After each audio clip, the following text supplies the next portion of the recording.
গাজায় ইসরায়েলি বিমান হামলায় একদিনে নিহত ৫১। ইসরায়েলি বিমান বাহিনী আইএএফ এর দিনভর হামলায় ফিলিস্তিনের গাজা উপত্যকায় নিহত হয়েছেন ৫১ জন। ফিলিস্তিনের সরকারি বার্তা সংস্থা ওয়াফা নিউজের বরাত দিয়ে এক প্রতিবেদনে এ তথ্য জানিয়েছে তুরস্কের রাষ্ট্রায়ত্ত বার্তা সংস্থা আনাদোলু এজেন্সি। ওয়াফা নিউজের প্রতিবেদন অনুসারে প্রথম হামলার ঘটনাটি ঘটে সোমবার সকালে গাজার দক্ষিণাঞ্চলীয় শহর খান ইউনিসে। এতে নিহত হন ৯ জন। এর কাছাকাছি সময়ে খান ইউনিসের নিকটবর্তী আল শরীফ শরণার্থী শিবিরেও হামলা চালায় আইএএফ। এতে নিহত হন ৪ জন।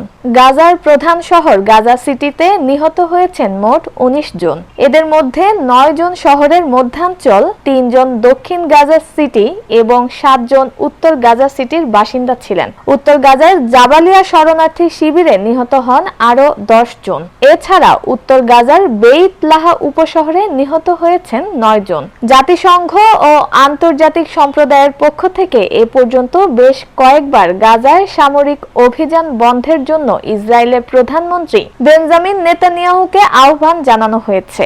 ইতিমধ্যে জাতিসংঘের আদালত নামে পরিচিত ইন্টারন্যাশনাল কোর্ট অব জাস্টিসে ইসরায়েলের বিরুদ্ধে গণহত্যার মামলাও দায়ের করা হয়েছে। তবে নেতানিয়াহু স্পষ্টভাবে জানিয়েছেন, হামাসকে পুরোপুরি দুর্বল ও অকার্যকর করা এবং জিম্মিদের মুক্ত করা এই অভিযানের লক্ষ্য পূরণ না হওয়া পর্যন্ত অভিযান চলবে গাজায়।